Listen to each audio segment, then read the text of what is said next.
Boa noite a todos. Mais uma vez é com grande alegria que nós saudamos a cada um de vocês nesse início de noite.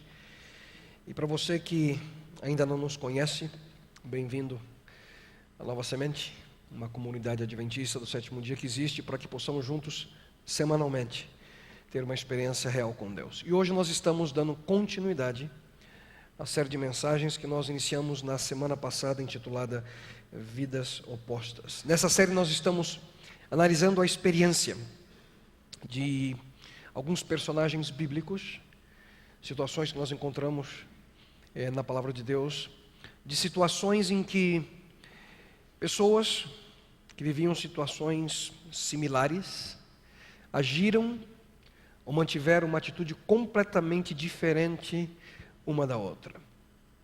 Há um tempo atrás eu li uma interessante história de que um marido chegou em casa depois do trabalho, exausto, e para sua surpresa, quando ele entrou, ele viu que tinha dentro da casa um macaco.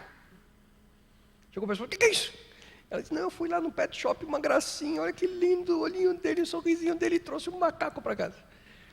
E ela dizendo dos planos com o macaco, e dizendo: ah, querido, e ele vai dormir com a gente na cama. Aí o marido se assustou e falou: e o cheiro? Aí ela falou assim: ah, eu já me acostumei, ele também vai se acostumar rapidinho. Antes, queridos, de criticarmos outras pessoas, nós precisamos ter a convicção de que não vivemos ou enfrentamos o mesmo problema na nossa vida.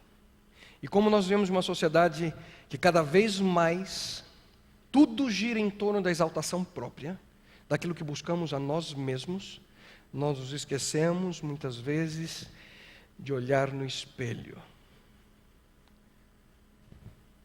O espelho da nossa vida, para que nós possamos examinar a nossa própria experiência, a qual muitas vezes a nossa vida pode, querido, sem dúvida alguma, trazer a nós grandes surpresas.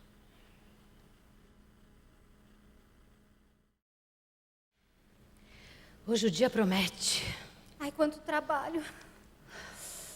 Ai, vou começar pelos e-mails. e-mails. Hã? E-mail da presidência? Prezados colaboradores, a fim de aprimorarmos a qualidade de nossa empresa, solicito que cada qual reflita a respeito do seu próprio trabalho e prepare um relatório com os pontos que, segundo a sua própria visão, possam ser aprimorados. Passarei na mesa de cada funcionário durante o período da tarde para conversar a respeito das melhorias propostas. Tenho certeza de que tal medida e muito contribuirá para atingirmos o objetivo da nossa organização. Atenciosamente, Sr. Miguel, diretor-presidente. Pontos a serem aprimorados? Como assim aprimorados? Se eu precisasse aprimorar alguma coisa no meu trabalho, eu não estaria sentada aqui nessa cadeira, ocupando o cargo que ocupo horas. Pontos a serem aprimorados? E agora? Eu vou perder meu emprego. Isso é uma desculpa para eles me mandarem embora. Tem um monte de coisa que eu preciso melhorar aqui no trabalho. Eu sabia que não devia ter aceito substituir ele, porque ele era tão bom nessa função. Eu não estou à altura. E eu não vou conseguir reentregar esse relatório hoje, mesmo porque depois ele lê o meu relatório, ele vai me mandar embora. Mas eu não tenho nada a aprimorar. Como é que eu vou entregar um relatório em branco?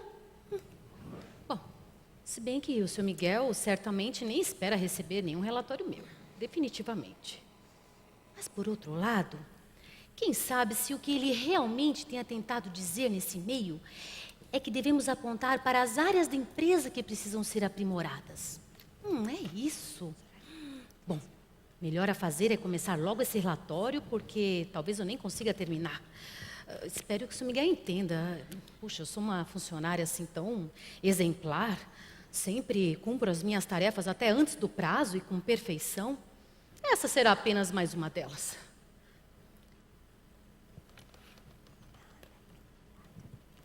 Com licença, boa noite. Ô, Sr. Miguel, tudo bom?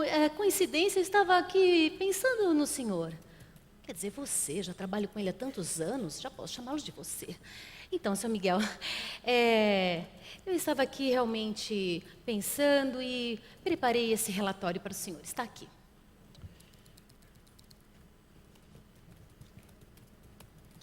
Mas, dona Amélia, Angélica. Angélica. assim, dona Angélica, eu acho que a senhora não entendeu muito bem o e-mail que eu mandei. Era para escrever sobre o que pode ser melhorado no seu trabalho, não no trabalho do departamento fiscal. Ah, seu Miguel, eu entendi muito bem o que o senhor quis dizer. É que como eu não vi nenhum ponto assim a ser aprimorado no meu trabalho, entende? E sendo tão proativa como eu sempre fui na empresa, eu pensei assim, vou sugerir algumas mudanças, né? Algumas áreas que realmente precisam ser aprimoradas, começando pela área fiscal, que está um caos, não é? Aquela menina, aquela assistente, como é o mesmo nome dela? É Zenaide, é isso? Zoraide, Pois é, Zoraide não tem o nível assim de experiência e tudo de eficiência em si que a empresa exige, entende? A única vantagem que eu vejo realmente em manter uma funcionária desse nível aqui na empresa é que, comparando com o nosso trabalho, vemos como nós estamos muito além de uma funcionária tão despreparada assim, não é? bom, dona Amélia, eu não vejo em que o seu relatório vai ser útil. Muito obrigado. Angélica, mas seu Miguel, seu Miguel, o senhor não entendeu. Seu Miguel, espere. Seu Miguel.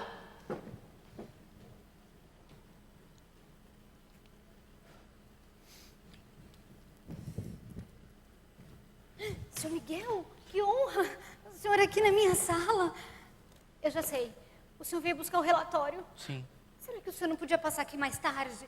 É que eu ainda não terminei. Mas, Zoraide, você é a última pessoa que eu estou visitando. A última? Sim. Seu Miguel, e se assim, eu for imprimindo o que eu já tenho? E aí o senhor vai lendo o que eu já tenho? E até o final do dia eu termino, eu prometo. Posso? É bom saber que você levou a sério o que eu pedi. Não, eu levei. Eu vou imprimir, tá? Peraí. Bom, sabe o que é? Desde o momento que o senhor mandou aquele e-mail de manhã, eu tô trabalhando nisso, mas é que ainda não deu tempo. Olha, tá saindo. Deixa eu ver o que você já fez. Mas quantas folhas você fez? Olha, por enquanto tem 15. Mas eu vou fazer mais. Eu sei que os outros departamentos devem ter escrito mais coisa, né? Eu prometo até o final do dia. Olha, Zoraide, eu já tenho te observado há um bom tempo. Me observado? Eu tenho feito muita besteira aqui na empresa. Você é uma pessoa que trabalha bastante, se esforça, mas ainda tem muita coisa para aprender. O bom disso é que eu gosto de ensinar. Que bom. Então, o que você acha de assumir uma nova responsabilidade? Nova responsabilidade? Como assim, senhor Miguel? A nossa empresa precisa de pessoas como você, nessa época globalizada, entende? Entendo. Não, quer dizer... Não, o que o senhor quer dizer? Eu quero que você venha trabalhar como minha assistente. E aí eu posso separar uma hora, assim, para te ajudar a aprender tudo que eu sei. Sua assistente, o senhor deve estar me confundindo com alguém. Olha, eu sou a Zoraide do departamento fiscal, né? Eu sei, a empresa é muito grande, o senhor deve estar se confundindo. Eu sei exatamente com quem eu estou falando. Zoraide, departamento fiscal. Bom, tá bom, mas... Olha, e agora? Eu não sei o que falar. não fale mais nada. Mas não? Arruma suas coisas e a partir de amanhã, diretoria. Amanhã eu? Não dá da diretoria. Queridos, nesse início de noite eu gostaria de convidá-los a, juntamente comigo, acompanhar a leitura de uma interessantíssima passagem que nós encontramos no Evangelho de Lucas, mais precisamente no capítulo 18, dos versos 9 até o 14. E aqui nós encontramos um dos mais difíceis aspectos, quando nós começamos a avaliar a nós mesmos. O sentimento de superioridade, o qual, se fosse possível ser encontrado em uma farmácia genérica, o nome da caixinha seria orgulho. Orgulho. Ouçam com atenção aquilo que nós encontramos. Jesus disse essa parábola. Alguns que confiavam em si mesmos crendo que eram justos e desprezavam os outros. 2 homens subiram ao templo para orar. Um era fariseu e o outro cobrador de impostos.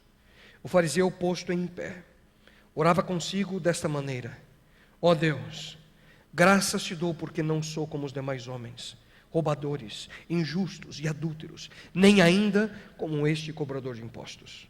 Jejuo 2 vezes na semana e dou os dízimos de tudo o que possuo. O cobrador de impostos, porém, estando em pé de longe, nem ainda queria levantar os olhos ao céu, mas batia no peito dizendo: ó Deus, tem misericórdia de mim, pecador. Digo-vos que este desceu justificado para a sua casa, e não aquele. Pois qualquer que a si mesmo se exaltar, será humilhado, e qualquer que a si mesmo se humilhar, será exaltado. Só que para que nós possamos compreender melhor esse relato que acabo de ler, nós temos que perceber para quem primariamente Jesus Cristo estava falando. E prestem muita atenção no verso 9, o primeiro verso que lemos. Jesus disse essa parábola a alguns que confiavam em si mesmos, crendo que eram justos e desprezavam os outros. E naturalmente, entre todos os ensinamentos de Jesus, aquilo que ele tinha em mente passar a nós, um dos princípios era redefinir o que significava justiça. A verdadeira e autêntica justiça, como Jesus Cristo nos ensinou, ela é centrada, queridos, no amor a Deus, no amor ao nosso semelhante. E aqui se encontra a grande diferença entre a justiça humana e a justiça divina. A base da justiça de Deus é sempre a essência de quem Deus é. Portanto, a base da justiça divina é amor. Mas aqui Jesus Cristo está falando de pessoas que aparentemente confiavam em sua justiça própria e não amavam ao semelhante, porque agiam exatamente ao contrário. Eles desprezavam, segundo aquilo que lemos, as outras pessoas.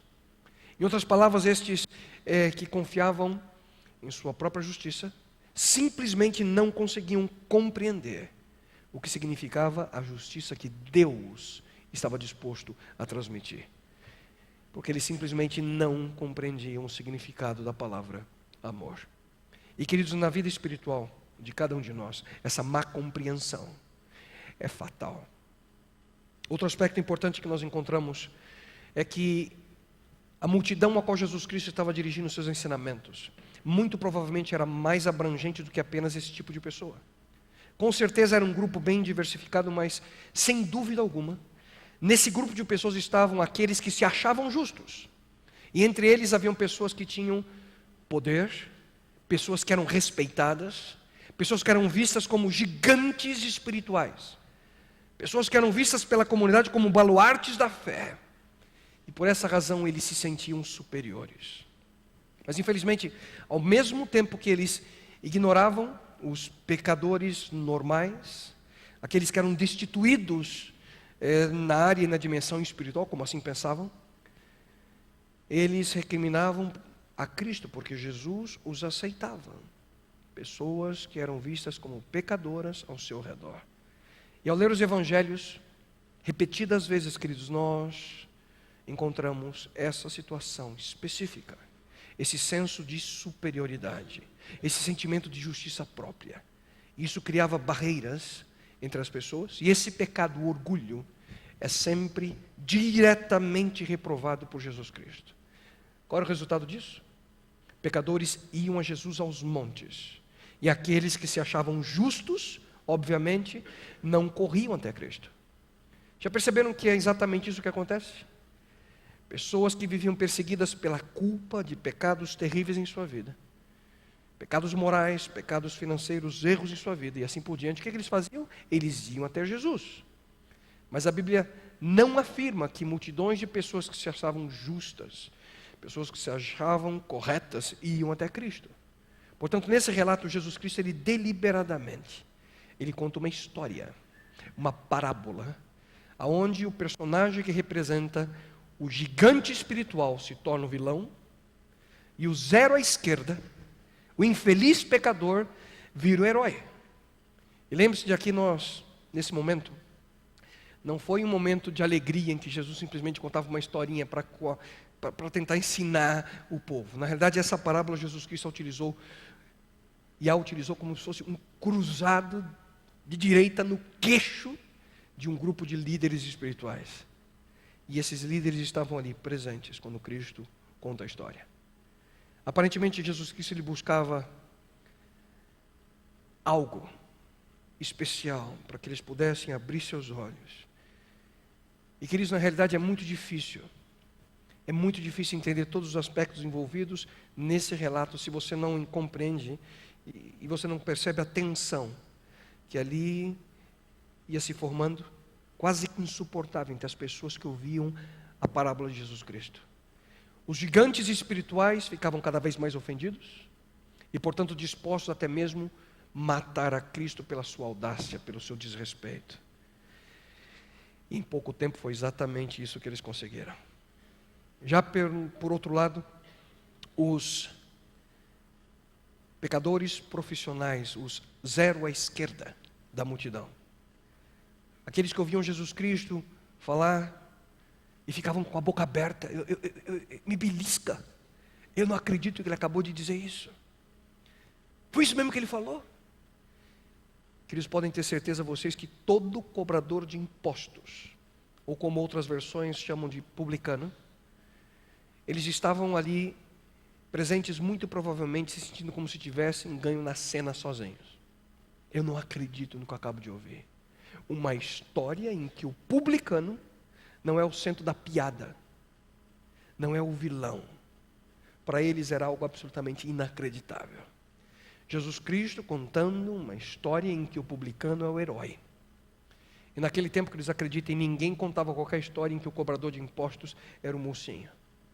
Não é à toa que os publicanos adoravam estar de perto de Jesus, fazer festas em sua homenagem.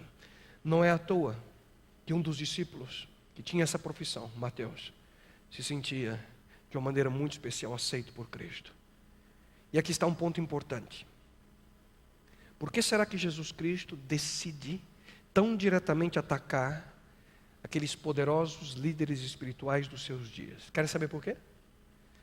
Porque quando a questão, queridos, gira em torno de superioridade, nós estamos falando de um problema que é universal.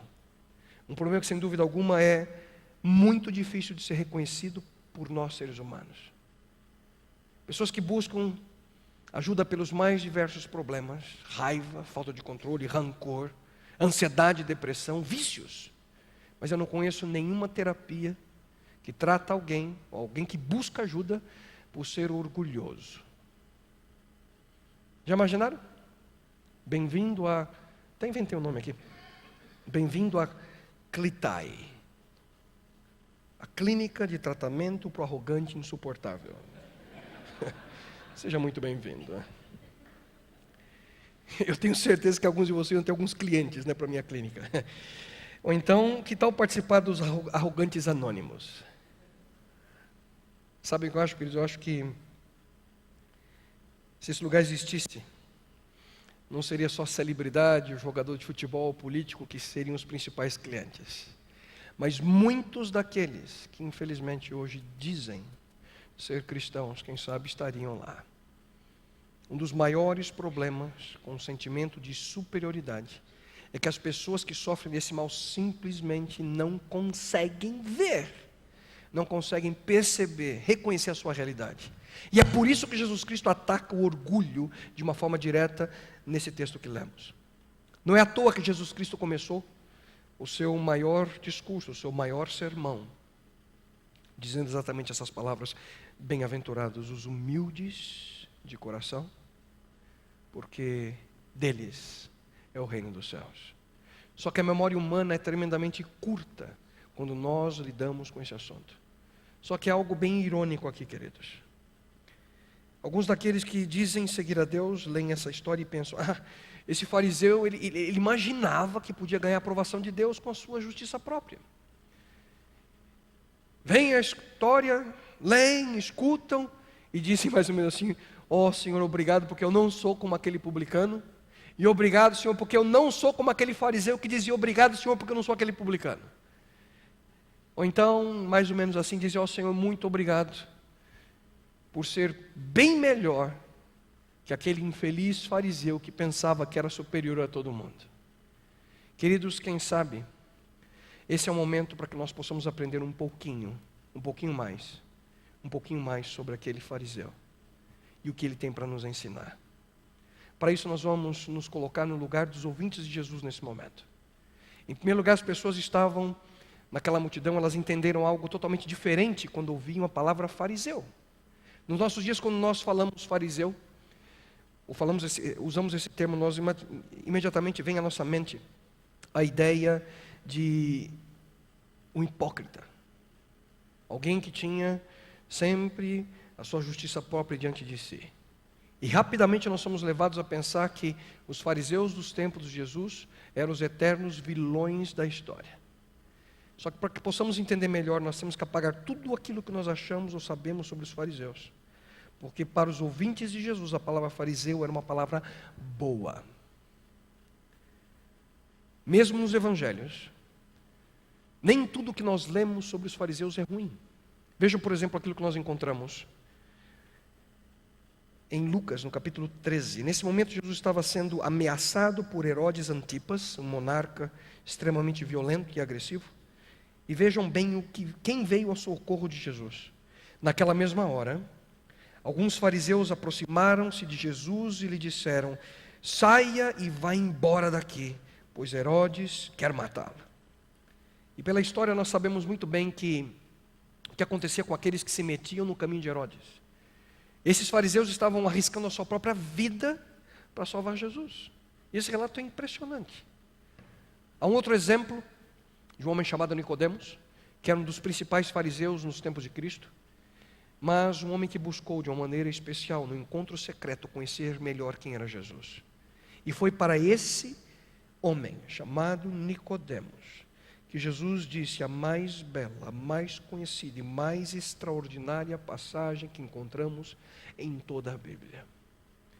Porque Deus amou ao mundo de tal maneira que deu o seu Filho unigênito, para que todo aquele que nele crê não pereça, mas tenha a vida eterna.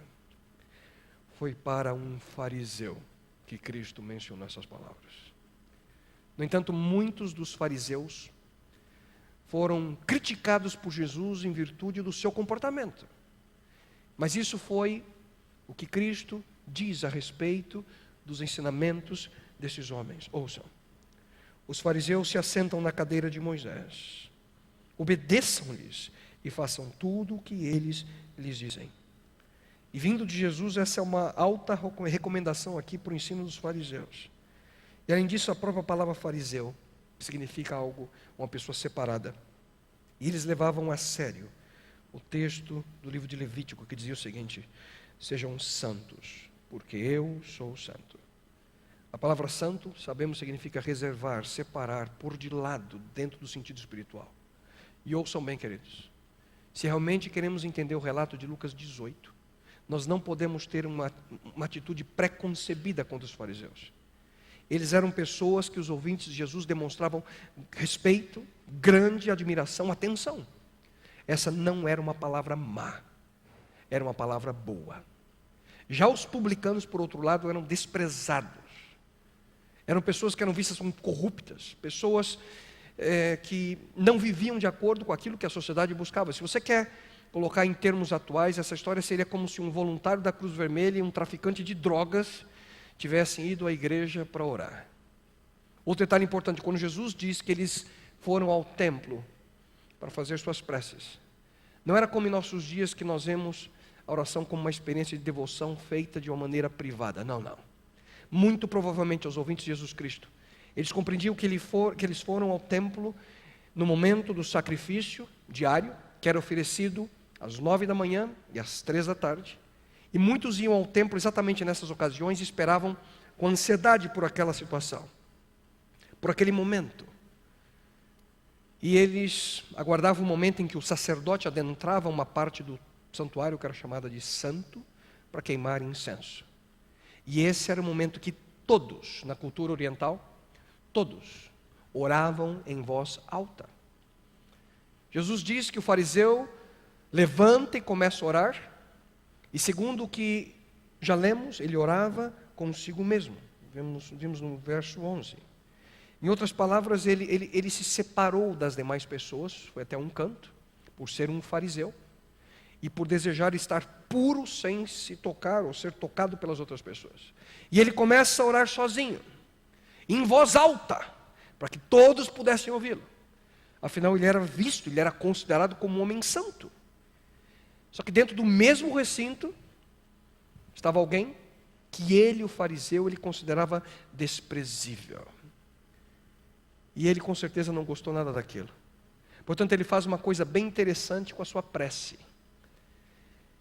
E aquilo que ele fez não é algo que só acontecia, ou só acontece quando vemos e olhamos para trás, 2000 anos atrás. Você já viu alguém que está tecnicamente orando em voz alta, mas você tem certeza que ele está usando a oração como uma desculpa para cutucar alguém, enviar uma mensagem para uma outra pessoa? Mais ou menos assim: ó Deus, ajuda meu esposo, que está nos ouvindo nessa conversa, nesse momento, para que ele possa vencer o seu egoísmo e incompreensão. E não se esquecer de dar uma passadinha na Gaster. Está chegando o Natal, Senhor, para que ele possa, de uma maneira muito especial, usar dos dons dentro da nossa família e lembrar-se da sua querida esposa. Em nome de Jesus, amém. Na realidade, queridos, essa mulher não está orando para Deus. Ela está orando para quem? Para si mesma. Da mesma forma, aquele fariseu não estava orando para Deus. Ele decidiu usar a sua oração como uma oportunidade de não apenas mostrar a sua superioridade, mas também ensinar os pecadores ali que estavam ao seu redor. Só que nesse momento, que ele imaginava estar em contato com Deus, ele em realidade não estava. Ele dizia: Senhor, eu estou tão feliz por não ser como as pessoas que estão aqui ao meu redor. Senhor, que felicidade, Senhor. Obrigado porque eu não sou um ladrão. Obrigado porque eu não sou uma pessoa injusta.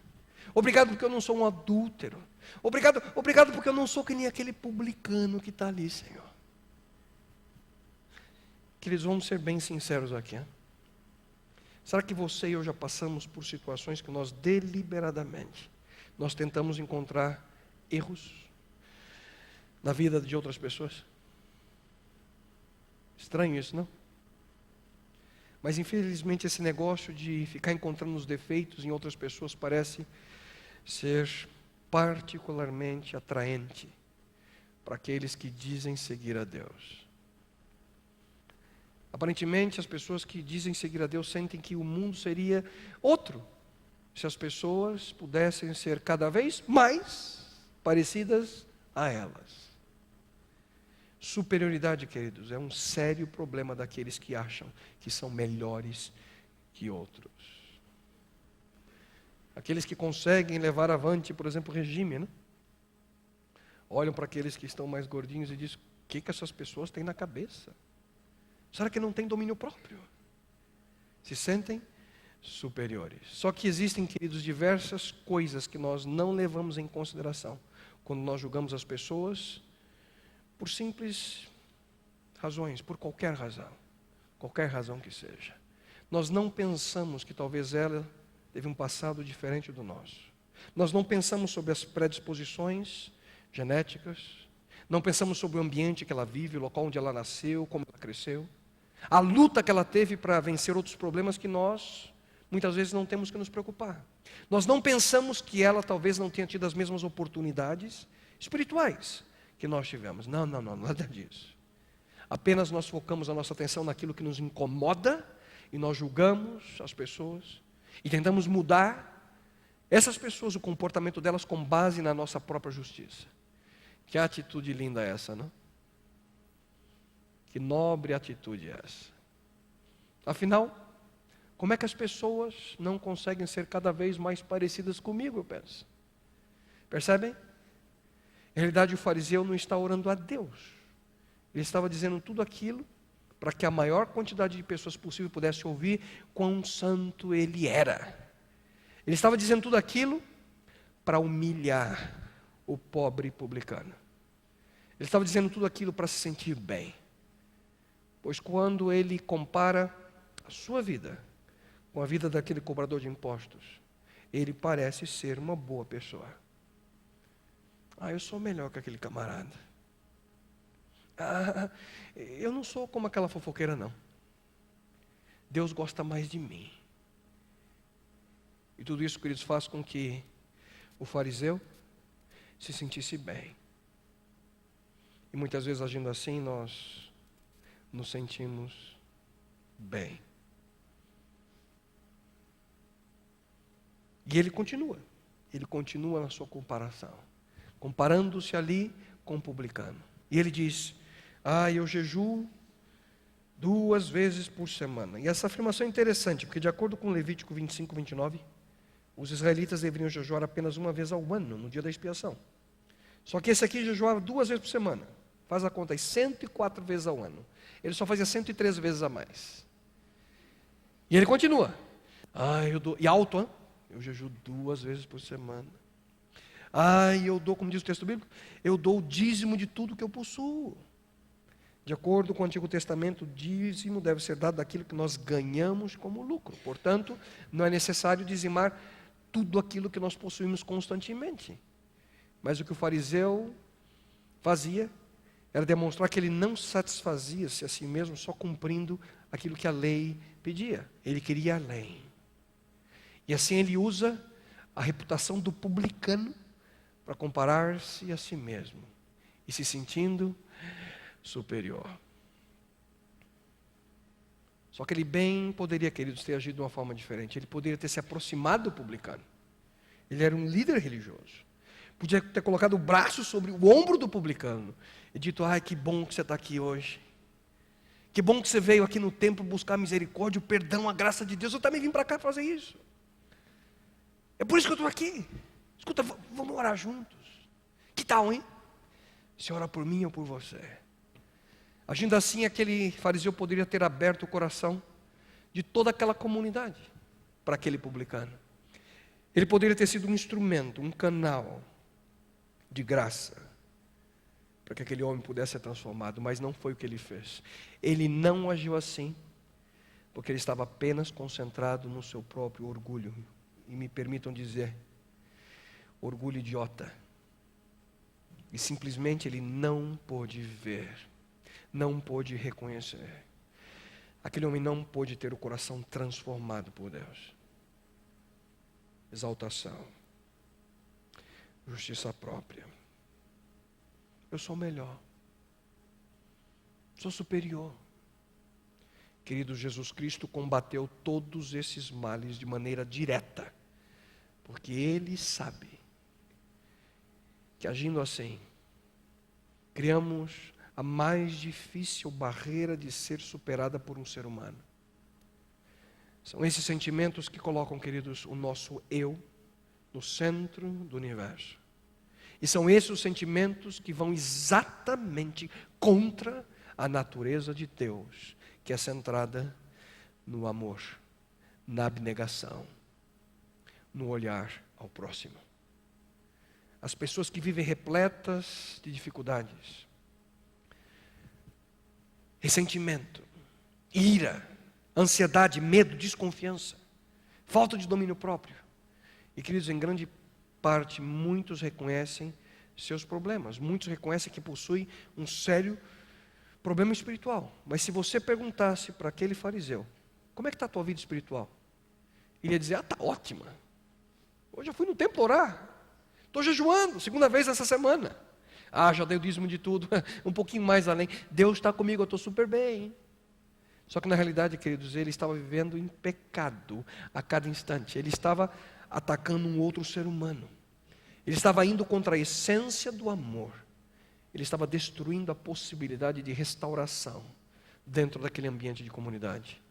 Ele estava envenenando a sua própria alma. E, infelizmente, queridos, ele nem sequer percebia. Ele nada via. Não fazia ideia. Para ele, a sua vida espiritual estava perfeita, mas na realidade a vida interior estava em cacos. E aquilo que somente Deus consegue ver era um completo desastre. E é isso que importa para Deus, o que vai aqui dentro. Aquilo que somente Ele consegue ver.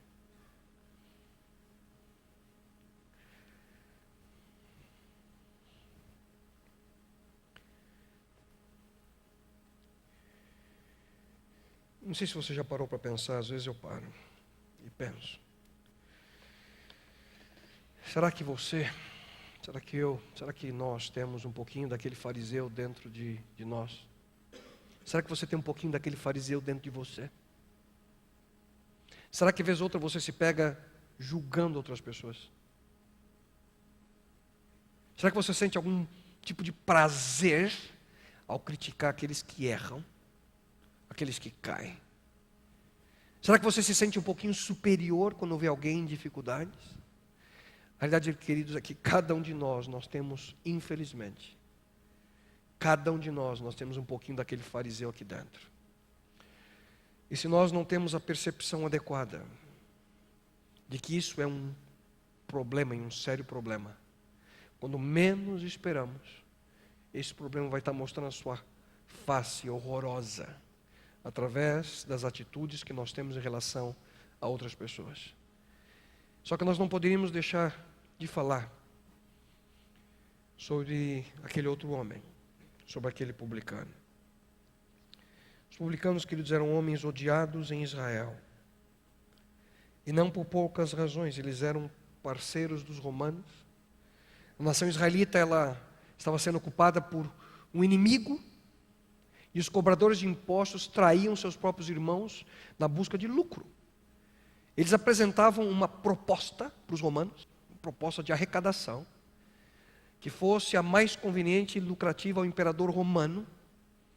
Quando essa proposta era aprovada, tudo aquilo que eles conseguissem arrecadar além da proposta era a cota, o lucro que eles ficavam consigo, aquilo que eles tinham para si.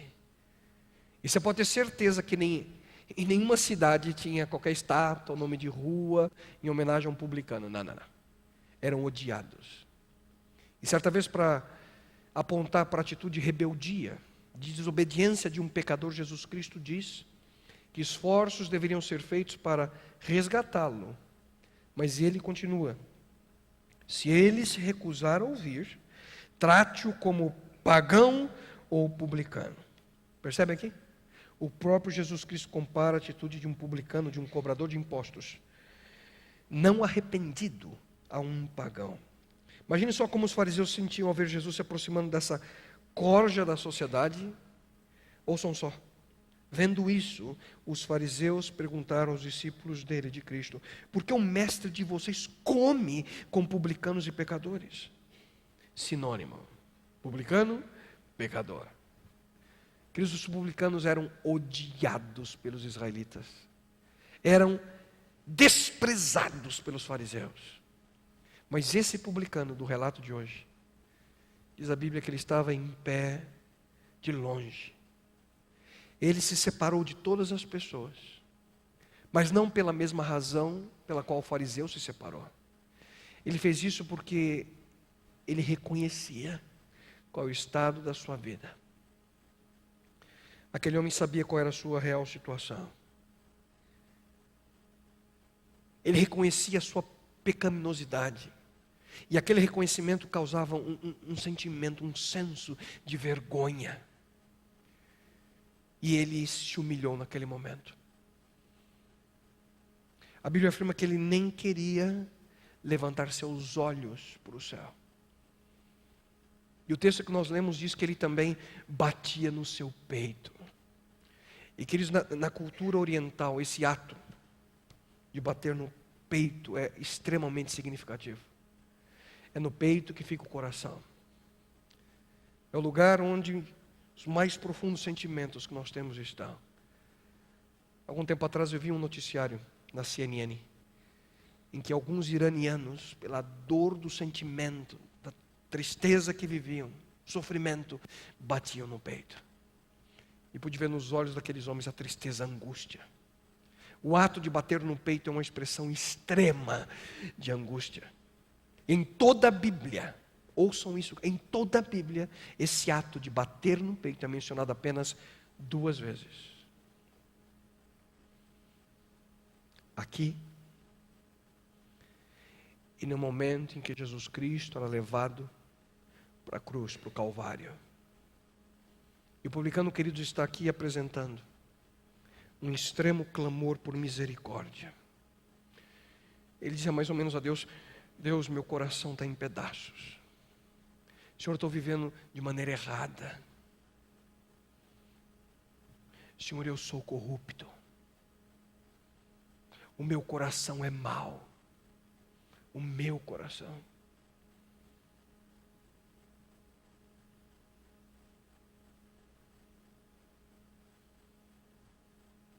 Senhor, eu não conheço o coração dessas pessoas que estão aqui. Mas o meu eu conheço. E eu sei que o meu coração é corrupto.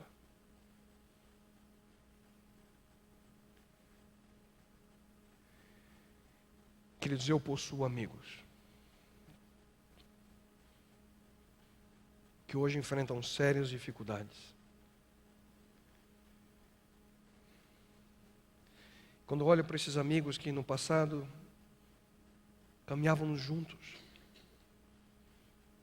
às vezes eu sinto pena.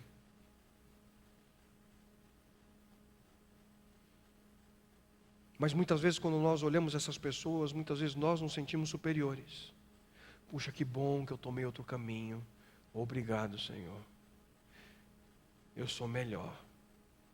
A grande questão aqui, queridos, é que quando decidimos seguir os caminhos de Deus da maneira pela qual Ele deseja, eu vou repetir. Quando nós tomamos os caminhos de Deus como Ele deseja, nós não mais olhamos para o coração dos outros. Quando olhamos para a orientação que Deus nos dá, quando caminhamos os caminhos que Ele deseja, nós olhamos somente para um coração, o nosso próprio.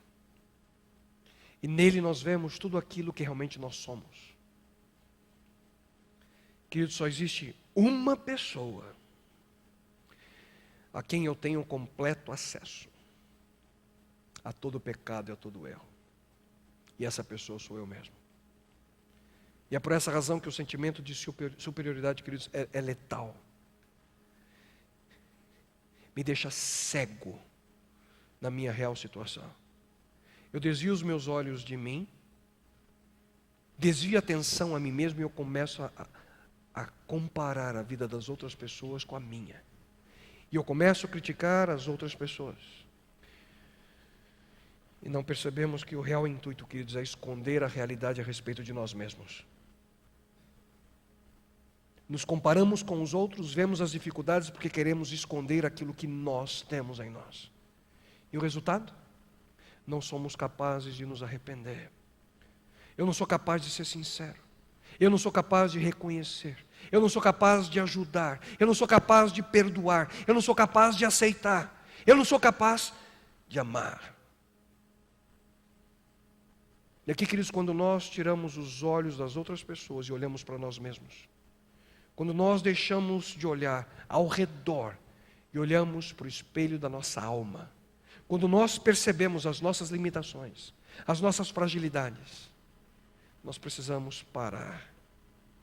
E em sinceridade de coração nós precisamos aprender a fazer a oração do publicano. E a oração dele foi uma simples oração. E foi mais ou menos o seguinte: Deus, eu sou um pecador. Deus tem misericórdia de mim. Queridos, lembre-se dessa oração, porque um dia você vai precisar dela.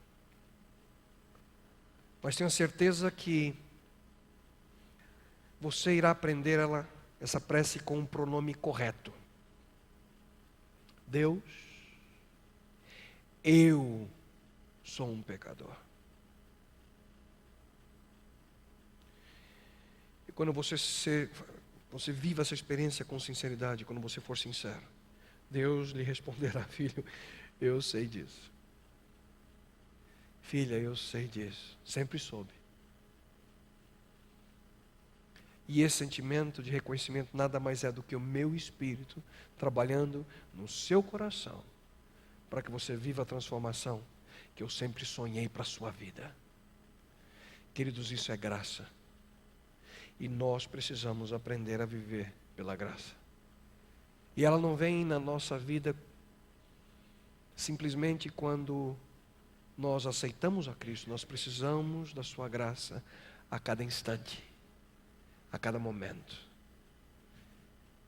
em cada passo que damos.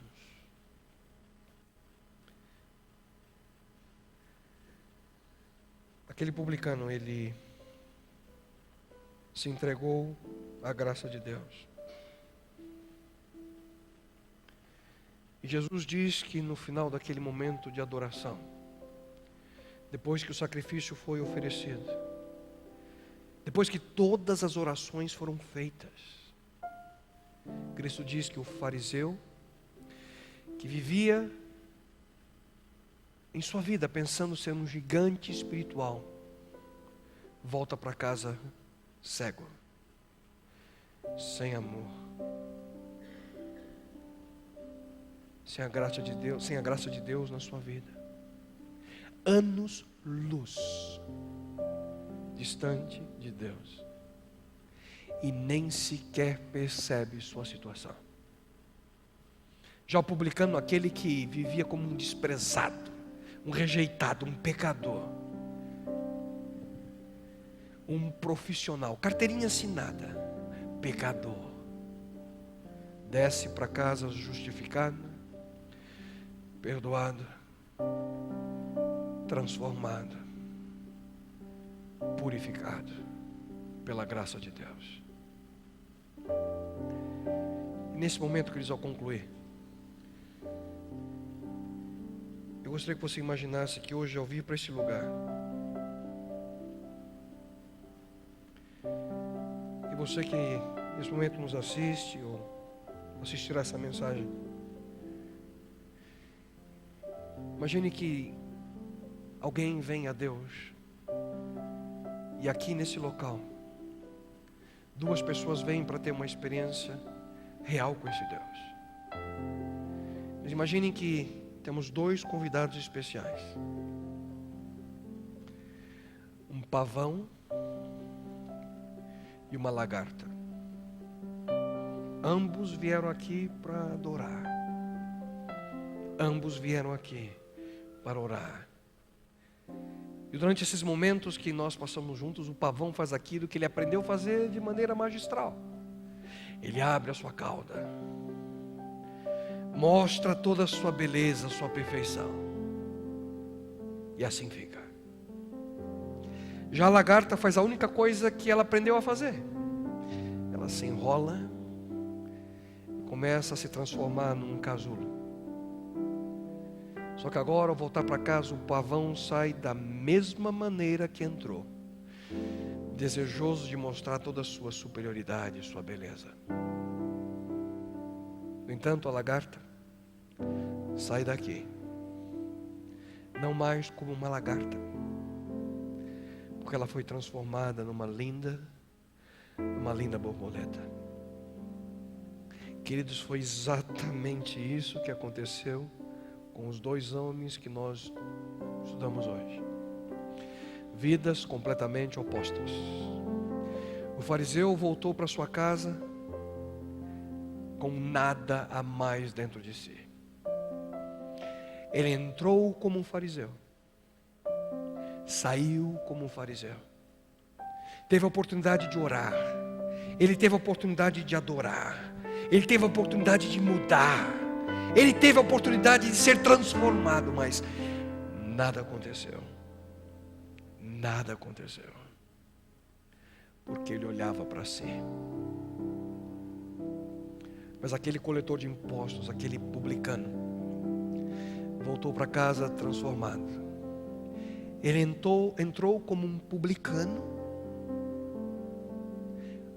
pecador, e saiu como alguém justificado, perdoado. A prece daquele homem foi como a oração de Davi. Uma oração que nós encontramos no livro dos Salmos, que poderíamos muito bem chamar como o Salmo do publicano. Tem misericórdia de mim, ó Deus, por teu amor. Por tua grande compaixão apaga as minhas transgressões. Lava-me de toda a minha culpa. Purifica-me do meu pecado.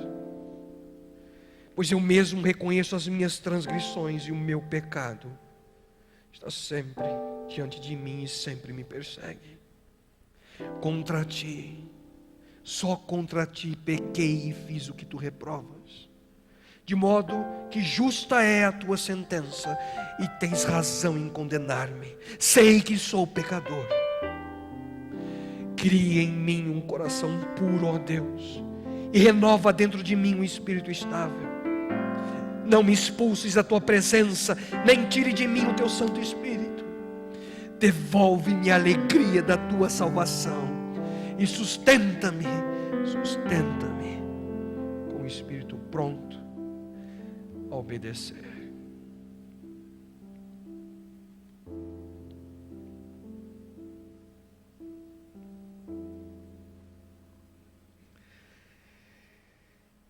Então, quem é você? Um pavão ou uma lagarta? Hoje você sai daqui da mesma forma que entrou? Ou hoje você sai daqui transformado? Tudo depende de como você vê as pessoas ao seu redor e como você vê o seu relacionamento com Deus. E mais uma vez, queridos, a decisão é sua. Eu sinceramente espero que você escolha a experiência da lagarta e que você viva a transformação que Deus tanto sonha fazer na sua vida. Pai eterno, bom Deus, Senhor, ajuda-nos, Senhor, a que possamos desviar a atenção, nossos olhos, do coração das pessoas que estão ao nosso redor e que possamos em sinceridade olhar para o nosso coração. É muito fácil nós comparar nossa vida com pessoas que passam dificuldades, pessoas que consideramos inferiores do ponto de vista espiritual, pecadores, aqueles que erram. Quão fácil para nós é termos esse sentimento de superioridade. Mas, bom Deus, precisamos reconhecer que quando comparamos a nossa vida, não com outras pessoas, mas quando aprendemos a comparar a nossa vida, quem somos, o nosso coração, com o teu coração, com o teu Filho amado Jesus Cristo, finalmente veremos o quanto precisamos mudar. E Pai eterno, que tu possas realizar a transformação que cada um de nós necessita. E que a nossa prece possa ser a prece daquele homem que voltou para casa transformado. E ele dizia: Senhor, tem misericórdia de mim, pecador. E quem sabe juntamente comigo nesse momento, alguém que aqui se encontra, ou alguém que assiste, alguém que ouve essa mensagem, possa sentir o desejo de dizer as mesmas palavras: Senhor, tem misericórdia de mim, pecador. Senhor, tem misericórdia de mim, pecador. Pai, transforma-nos. Pai, muda nossa mente e o nosso coração. E que possamos voltar para o nosso lar como uma borboleta. E isso eu te lhe suplico em nome e pelo amor de teu Filho, Cristo Jesus. Amém, Senhor.